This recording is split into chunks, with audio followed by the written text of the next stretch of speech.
Good morning and welcome to everyone on this snowy Saturday. Something different in Rochester, a little bit of snow and cold. But I think that's a great setting for what we want to do here today. I'm Tony LaFountain, Penfield Town Supervisor, and I'd like to just welcome everyone on behalf of the Town Board, and equally important, our Environmental and Energy Advisory Committee. We started this committee about a year ago, and we have a number of members that I would like to recognize. We have from our town staff, Phyllis Ely. Here in the back, we have Robin Miller and Sue Four, who are part of our committee. I just want to make sure I don't miss anyone as we go through. We have Stacy Decker in the back, who has joined us, who has been with us most of the year in 2010, but officially joined us this year in 2011. Welcome. Bob Brumbrow from our Conservation Board as part of the committee as well. And the rest of the committee members who could not make it, a couple of them are traveling this weekend, but send their regards. We had an opportunity about 3 months ago at one of our meetings, and it was my honor and pleasure to meet Kimie Romeo.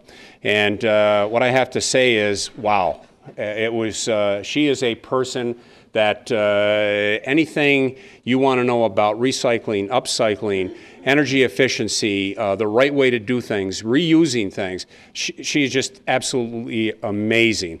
And I've had an opportunity to be in her presence at a couple of different events since then. And the energy that she brings to these events and to the room is absolutely amazing. So without further ado, what I'd like to do is introduce Kimie Romeo. This program, sponsored in part by NYSERDA and Cornell, as well as the Energy and Environmental Advisory Committee. And with that, and Phyllis has given me the magic to continue to set the stage. This room here has recently been remodeled, and you'll see in the back of the room we still have a scaffolding and a couple of holes. But as part of a NYSERDA grant, one of the actions that we did is we replaced all of the windows in this building. This building was built back in 1965. And so as you can imagine, all the windows in this building probably were not very efficient. Efficient at the time, probably the best that you could get. We've replaced the windows. We've dropped the ceiling to add a little bit more insulation in our value, and then the lights themselves will operate at about 2/3 less the power than the original lights. So this is just one of many projects that we have done within the town by way of windows and lighting, systems management, where we drop our temperature in the evening and then raise it up just before our employees come in, and the reverse in the summer, where we let the air conditioning go off at the end of the day and let it creep up a little bit, so that again we're managing on behalf of the taxpayers as energy efficient as we can. So one last individual that I'd like to mention that we've had a very close relationship and partnership with is Thomas Ye. And Thomas and his company Blue Springs has been a very integral part of the work that we've done here. And Thomas, we thank you for everything, the coaching, the guidance, and the work that you've helped with us on that. So without further ado, the star of the show, Kimie Romeo.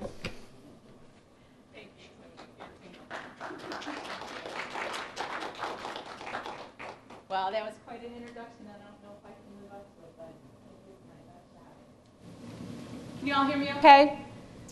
Here we go. Okay, that just got really loud.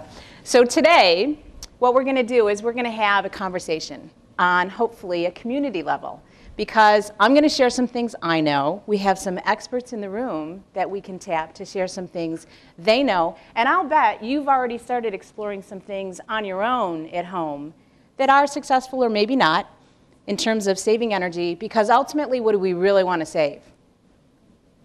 Money. So that's what we're going to talk about today, saving energy to save money. Saving energy is a great thing for a whole bunch of reasons, but as soon as I say save energy to save money, I get everybody's attention and I see those smiling eyes looking back at me. So without further ado, let's jump right in and take a look at what we're going to do. You got some handouts today from the lovely young lady in the hallway named Tori, and she probably gave you a sheet that looks like this. Do you all have that? make sure that you keep a copy of this one. This one is going to let you write down up to 7, or go on the back if you want, goals. 7 things that you think you can do at your house to make a difference in your energy bills. Not something I tell you to do, not something Tony suggests, but something you're choosing. So our goals today are going to be identify the biggest energy users. What are they? Let's make sure we know, and then we're going to tame them. We want to answer all your questions. Again, I don't have all the answers, but there are experts in the room that we can tap, and if you ask a question that we can't answer, we'll find the answer. That's a promise that I'm giving you. We will find your answer. Identify actions that you can take, things that are going to work for you in your home. Develop a plan. That's what that paper is for. Sometimes putting it in writing, writing it down, makes all the difference. Now, if we were to look in our homes and say, what's costing us the most money in terms of energy, without a doubt, it's heating and cooling. Can you all see this okay, or should we dim the lights? Dim the lights. Okay. Heating and cooling are the highest energy costs for us in this part of the region, for sure. We're going to talk about thermostat settings. I'm not going to ask you to go home and freeze. Don't panic. We're going to talk about ways to use the settings on your thermostat to save you energy and save you money. Insulation. Well, some of us have more or less than others. Why is it important? What does it do? And where is it costing us money? Drafts. The really cool part about this one is most of the things I'm going to tell you about drafts and fixing them are things that you can do yourself. You don't have to call somebody and hire them to fix most of the drafts that we're going to talk about. These are things that you will be empowered to do when you get home. And your heating system. What do you know about the actual system? So let's jump right into a question. Have you ever heard somebody say, it's best to keep your thermostat at the same temperature all the time, especially in the winter, rather than turning it up and down? Have you heard this? An old school of thought? However, the truth is that lowering that thermostat setting when the house is empty or when you're sleeping can really save you money on your heating costs. Don't heat the house if you're not there. Yes? Is there a limit to that? Is there a limit to that? Well, one of the first things that I would think about is, do I have pipes that are going to freeze? That could be a limiting factor. How long am I going to be gone? That could be a limiting factor. If I kind of like the house maybe at 68 or 70, don't worry, that's not my house. My house is 63. And I'm only going to be gone for an hour. How much would I really want to cool it down if I was going to be gone for 4 hours? That would make a big difference. Does that make sense? Right, I was thinking like overnight. Overnight? Good question to bring up. What do you think in terms of now the medical world? What's the best temperature to keep your heat at in the winter months for you as a person, for your respiratory, for sleeping? What do you think? Should you keep it high? Should you keep it at like 72? No? In the 60s? 64. Actually, if you go look like in the AMA, 64 degrees. It's perfect temperature for you to keep it at. So if you've been setting your thermostat at 70 or 72, maybe 64 will be a big change. And I'm going to show you a little worksheet on just what that means in terms of dollars and cents. Can you all see this okay? No. Bummer. I'll walk you through it. This is a real simple worksheet that's going to tell you in terms of dollars and cents why I'm encouraging you to turn that thermostat down, even if it's only a degree or two. Let's say that in the morning and in the evening, when you're kind of hanging around the house, that in the past, before you met me and before you talked to Tony and before you went on the Green Renew Penfield website and got really educated, you used to keep your setting at 72. Now, I'm sure nobody's keeping it there now, but maybe you used to keep it there. And then you decided that you were going to go down to 68. The difference there is 4 degrees, basic math. We'll do it again with daytime hours. I'm not home. I'm working all day. I'm setting it down to 60. That's a difference of 12 degrees. And the nighttime sleeping, we've already determined 64 was good, so that made a difference of 8. Now we're going to do something really basic. We're just going to add those numbers up. We're going to throw a percentage after it because some research was done in the Building Sciences Department at Cornell, and they determined that the average home heating cost over one season is about $1,000. It's about what you're going to spend to heat your home over one season. So just by changing your thermostat a little bit, not causing any great discomfort in your home, you have the potential to save $240. Wow, $240. That math isn't right. You can't accumulate those. You can average them maybe, but you can't accumulate. Well, you're going to save that money every time you're turning it down. So instead of the heat running all night long at 72, if it's on 64, or when you're out of the house. That's fine, but you can't accumulate. You can't add those numbers. That won't work. Well, you'll have to take that up with the Building Sciences Department at Cornell, but I'll tell you this. For the people that are turning their thermostats down, for the folks who in the beginning of this program about 3 years ago said that the only thing they were willing to do, because there was no cost involved, was just to set their thermostats and change their thermostats, they saw huge savings on their heat bill. But we will definitely ping Cornell and ask them. That, but your numbers can't add like that. All right, I'll take you up on that challenge, and we'll get together and we'll talk to Cornell and ask them to reference that. So how do you do this? If you have an old-time thermostat, that means you're making changes frequently during the day. Are you likely to forget about that? It's not going to be on a high list of priorities. I got to go and hit that every time I walk out the door. I got to remember to turn it down before I go to bed. I got to change it when I get up. A programmable thermostat. That's probably a great action to take if you don't already have one. If you have one, are you using it? Or is it like the old VCR? And you just got all befuddled with how to set it up, and you put the instructions in a drawer somewhere, and you're still doing it manually. Take it back out. Take a look at it. We have one here today. Maybe between Lee and myself and some other friends in the room, we can help you walk through that if it's a struggle. I'm hearing a lot of people have these, but they're not using them because they were frustrated with how to set it up. It's really not that hard.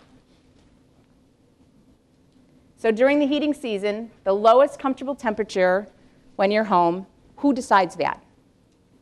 Can I tell you what it is? No. Because when I said that I kept my house at 63, you know what I saw in the audience? Yeah, I saw a lot of this. Ah, I'm not going to her house in the winter. So you have to decide what's a comfortable temperature for you. The nighttime temperature, you know, there's some science there. You like it, you don't like it. 64 seems pretty reasonable. When you're not home, what do you adjust it to? Well, don't adjust it so low that your pipes are going to freeze, but think about how long you're going to be gone and how much space you really need to heat. It makes a huge difference. And again, turn down when you're not home, and the programmable thermostat. That just makes it easier for you. That just makes it less cumbersome, and you don't have to be in there clicking it and changing it all the time. Have you ever heard somebody say that the best way to lower your energy cost is to buy new windows for your home? The best way, number one way, if there was only one thing you could do, you'd buy new windows for your home. No offense to the industry, but actually adding insulation, reducing drafts, improving appliance efficiency, these are often more cost-effective than the windows in your home. So I'm not telling you what to do when you get home. I'm saying make a list, prioritize it, and really think about it. And try to map out what the energy savings are going to be.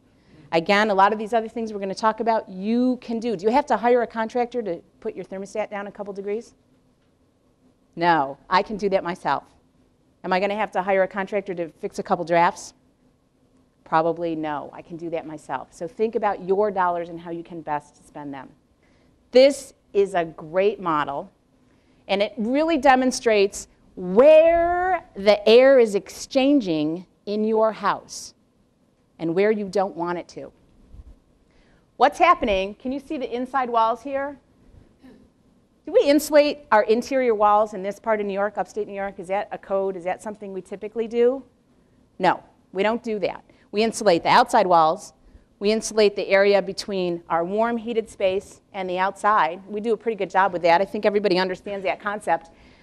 But think about this for a minute. Down in your basement, typically, unless it's a finished basement, that's an unheated area. Are there places in the basement where cold air is getting sucked into your house? Maybe you don't have the best windows in the basement. Maybe there's some cracks in your floor.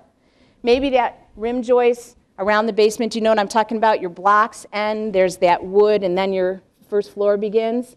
Maybe that's not insulated or it's not insulated well. Maybe there's some holes that have been drilled through that because you got new cable or a phone line or something else coming and going from the house. Is that completely sealed?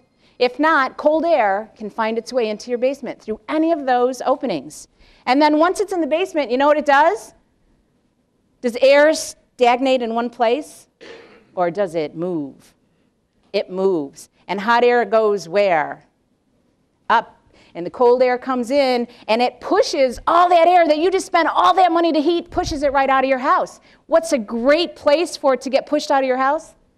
Right up through those uninsulated walls. It's getting pushed up. And then if there's some places in the top floor of your house or from the roof out that aren't properly insulated, it's going to go right out. Now, I had an interesting thing that I didn't realize until I had a home energy audit done last year. We have ice damming on our little Cape Cod.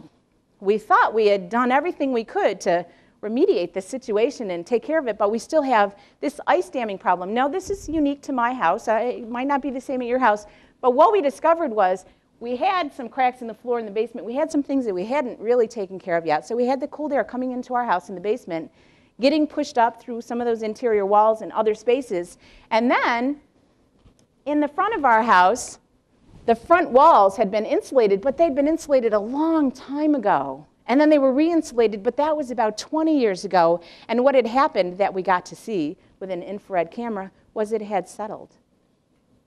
So actually, at the top of those walls, we had virtually no insulation. And all the hot air that we were spending all that money to heat up was going right out. And what was happening when it went out on the top roof line? Melting the snow on the roof. And then it would get cold again, and we'd get some ice build up there, and it would back up under the shingles, and you've all been there, the big icicles hanging on the outside of your house, water stains on the inside walls. Well, guess what we did to fix that? We re-insulated those outside walls. This year already, as I'm driving home and looking at all my poor neighbors that haven't made those corrections in their homes yet, and I see these big cascading icicles, you can hardly get in their front door. I pull into my driveway, and I see no icicles hanging off my roof line. Huge impact for us. Nominal cost. So does everybody understand this graphic and understand where leaks are happening? There's lots of other little places where leaks are happening. Think about on your first floor, windows, doors, outlets on the outside wall. Do you have any plugs or switches on an outside wall in your house?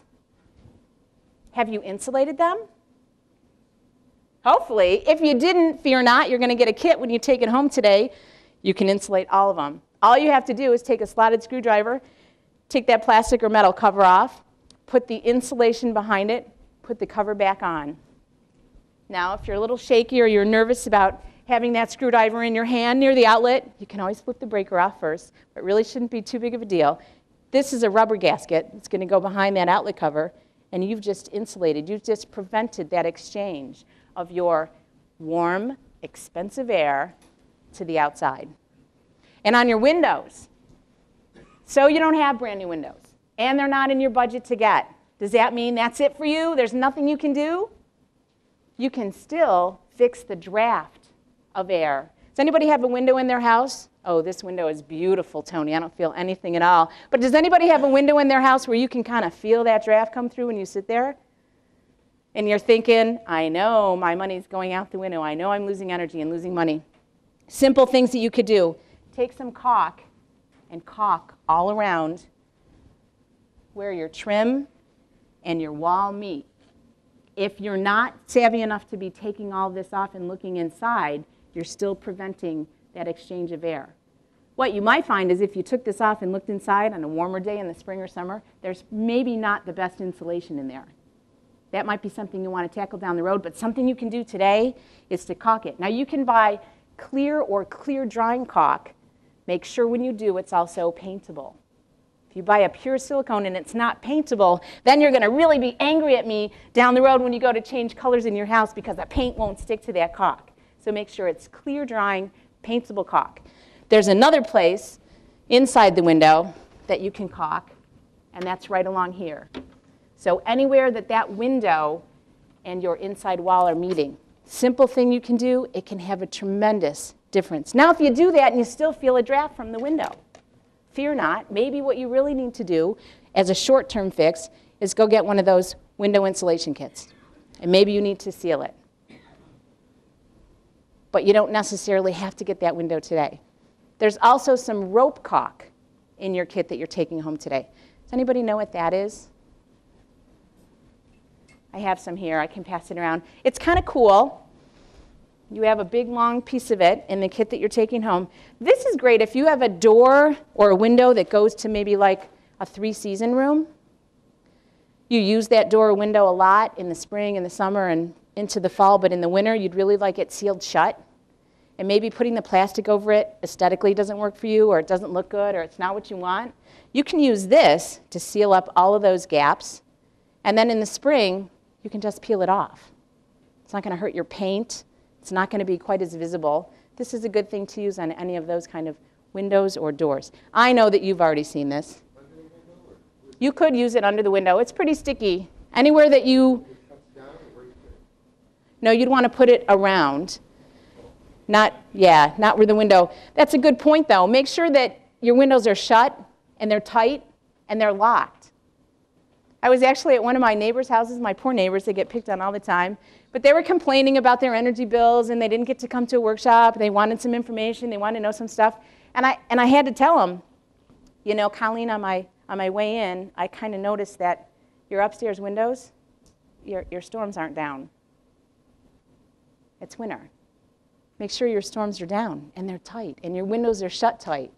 You know, all the caulking and stuff is great, but if your windows are open on the other side, that's not helping. So look for all those little tricks. Any other questions about air exchange?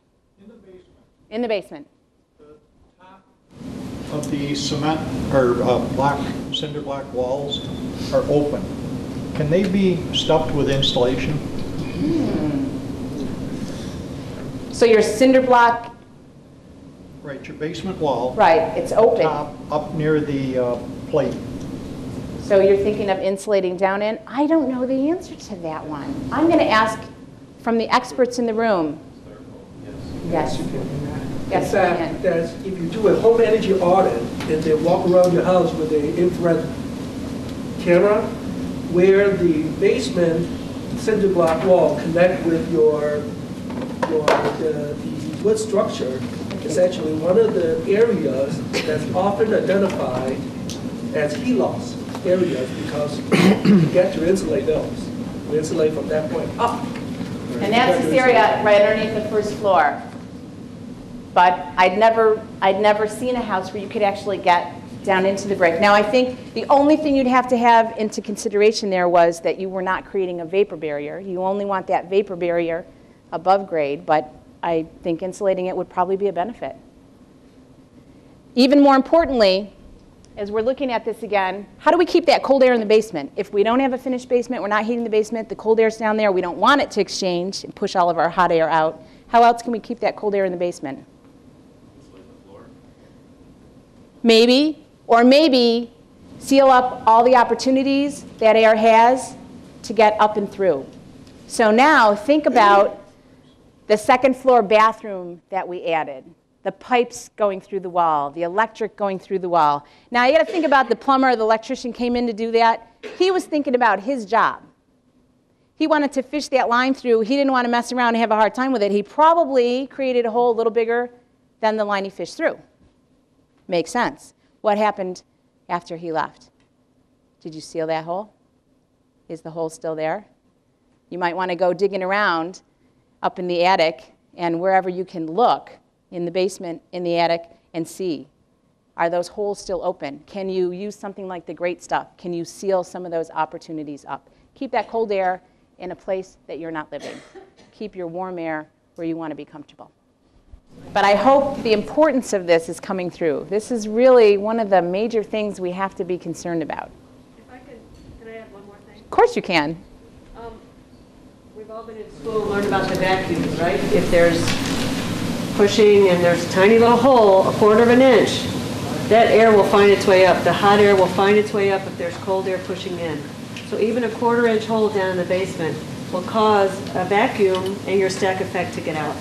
So when Kimie says seal, you want to seal everything you can because it's going to find a way up. So if you could seal the ceiling to your basement and seal the floor of your attic, it's the most cost-effective way to make your house efficient. Thank you. And then insulate after that. Isn't it awesome to have a room full of such energy and knowledge? This is fantastic. And again, most of these are do-it-yourself actions to reduce drafts. Caulk the cracks. Make sure your windows are actually closed and latched. Weather strip or rope caulk, something that's really drafty, or in particular, an area where you had a 3-season room. Install plastic sheeting if that's what you need. Install sweeps or weather stripping on doors. And again, maybe that's the all-season room. And you're just kind of looking at that one day and realizing that underneath that door, there's a gap like that. But I don't want to put some big, ugly, unappealing thing on there and then have to wrangle with it in the summer. So there's a stick-on version. There's one on the table. There's lots of opportunities to do things, even in areas where your use of that room is going to change. Install the gaskets on your wall outlets and light switches. I hope for everyone who has outside outlets, outside wall outlets that haven't been insulated, I hope that's your to-do list today, because you'll be empowered to go home and do that today. And close the flue when not in use, but let's try and get that draft under control. Any questions? So far, did I say you have to go out and spend $20,000 and hire a contractor? No. These are things that all of us can do. And maybe if I'm a little niftier with the caulk and Francis is a little better finding the leaks, we're going to get together and we're going to work on some of these things together. Because there's lots of other things that you're going to need to call the contractor for. And that's where you really want to get your dollars spent. Replacing the filters on your warm air system. This has generated some really interesting conversation as of late.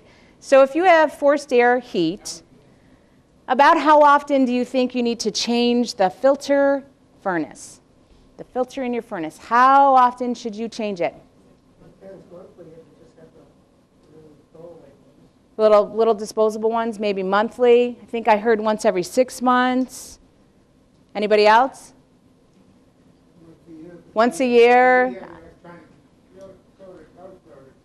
Okay. Once a year for some people. They're doing it maybe just when somebody's coming in and cleaning the furnace out. Well, the recommendation that came from Cornell was that you do this every other month. You change the filter every other month in your furnace. If you have pets, every month. And one other nuance that they shared, it's been their experience that sometimes we have an older furnace, but we're buying a really newfangled, super-duper filter that's supposed to prevent like everything in the universe, right down to viruses and bacteria, from going through it.